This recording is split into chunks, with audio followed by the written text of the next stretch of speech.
The dusty wind swept through the small frontier town of Willow Creek, carrying the faint creak of the saloons, swinging doors, and the distant whistle of a train no one ever saw. It was a place where gossip traveled faster than smoke from a chimney, and where the poor were reminded of their place with cruel laughter and long stares. Tonight, the townsfolk gathered at the old church hall for the spring dance. Lanterns hung low, fiddle music floated in the air, and women in bright dresses spun like painted flowers beneath the stars. But at the far edge of the crowd, near the splintered steps, stood Clara May. Her dress, once a soft blue hand-me-down from her late mamma, was torn along the hem and frayed at the sleeves.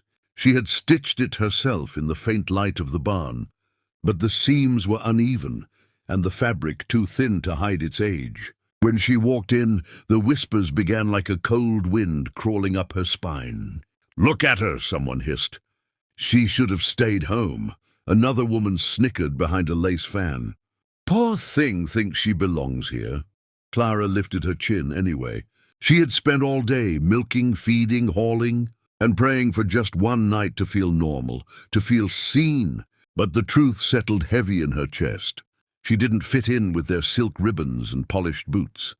She tried to step into the light, but laughter bubbled louder when her torn hem caught on a nail and ripped further. Gasps erupted. Some covered their mouths in mock shock. Others openly laughed. Her cheeks burned crimson, and the floor seemed to tilt beneath her.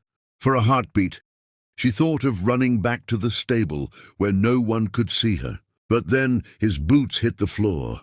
At the far end of the room, leaning against the wall like a shadow carved from the earth, was Caleb Ward, the rancher everyone whispered about.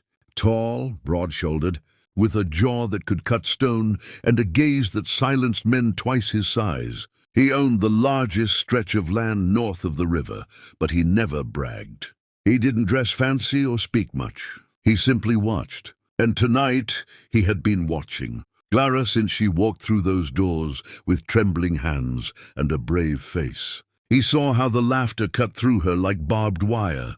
He saw the way she tried to hide the rip with shaking fingers. He pushed off the wall, the floorboards groaning under the weight of his boots. Every mocking face turned when Caleb started walking through the crowd. His long coat brushed behind him, dust swirling at his steps. The music slowed. No one dared whisper now.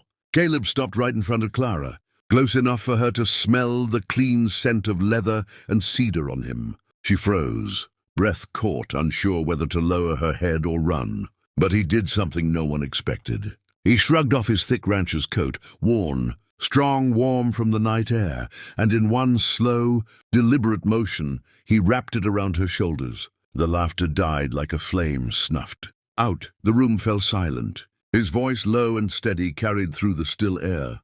"You're the only one here worth looking at," he said. Clara blinked, her heart hammering so hard she thought it might give her away. The coat swallowed her torn dress, hiding the frayed edges, wrapping her like armor. For the first time that night, she didn't feel small. She felt safe. A flush crept up her neck. Caleb didn't care about silk dresses or polished boots. He saw her, the sheriff's daughter, who had been leading the laughter, lowered her fan. But Caleb's steel gaze made her step back like a scolded child. He turned to the fiddler and gave a single nod. The music started again, slow and steady like a heartbeat. Then Caleb did something even bolder. He extended his hand to Clara. "Dance with me." Her breath hitched. She stared at his calloused hand, a hand that worked the land, broke wild horses, and yet now stretched out to her with a gentleness she'd never known. For a moment, she thought it was some kind of joke, another cruel trick.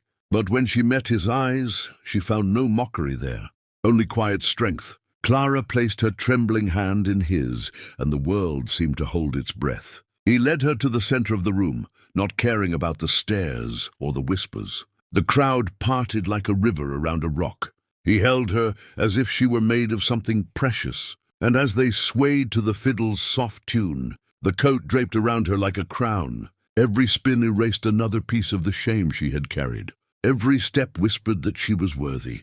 Her laughter, small and shy at first, bubbled up like sunlight breaking through a storm. "And Caleb," he smiled, Not the polite kind, but the rare, slow smile of a man who found something worth protecting. People who had laughed minutes ago now watched in silence, some ashamed, some awestruck. Clara no longer saw them. All she saw was the man who looked at her as though she was the only person in that room. As the music quickened, his hand steadied her waist, and her heart danced in rhythm with his. For the first time in a long time, she didn't feel like the poor orphan girl in a torn dress. She felt like a woman, beautiful, wanted, enough. When the song ended, Caleb didn't let go immediately. He leaned close, his breath warm against her ear, and said softly, "Anyone who can wear a torn dress like a crown deserves to be danced with, not laughed at." The words seared into her soul, erasing every cruel whisper she'd ever endured. She bit her lip to stop the tears, but one slipped free anyway.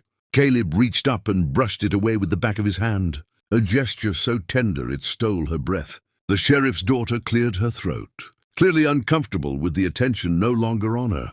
But Caleb turned, his deep voice carrying once again. "Next time any of you laugh at someone who's done nothing wrong," he said. "Remember this night," no one answered. The fiddle player shifted, nervously. Men who'd smirked before now found something interesting on the floor. Clara stepped back slightly, her fingers clutching the edge of the coat. "You didn't have to do that," she whispered.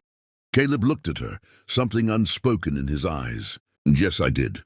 He tipped his hat, then extended his arm, offering to escort her outside. She hesitated, then slid her hand into the crook of his elbow. As they walked out into the cool night, lantern lights spilling over their path, Clara felt like the world had shifted. Outside, the stars were sharp and clear, like 1,000 candles burning over the open plains. Caleb walked her down the dirt road toward the hitching posts. The air smelled of rain and horses. "Why did you help me?" she finally asked. His jaw tightened slightly. "Because I know what it's like to be laughed at for something. That ain't your fault." He looked down at her then, and the weight of that truth wrapped around her like his coat. They stopped near the fence line. Caleb turned to her, hands in his pockets. "You've got more strength than half the folks in that room. You walked in there with your head up when they'd never dare do the same."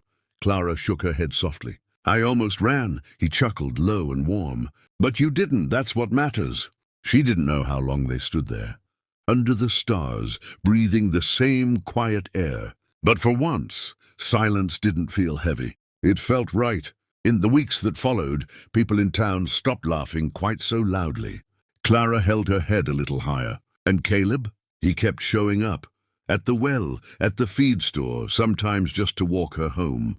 No big gestures, no grand declarations.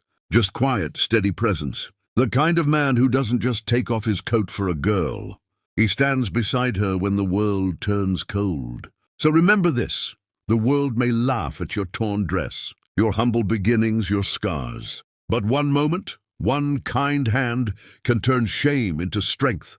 Clara never forgot that night, and neither did the town.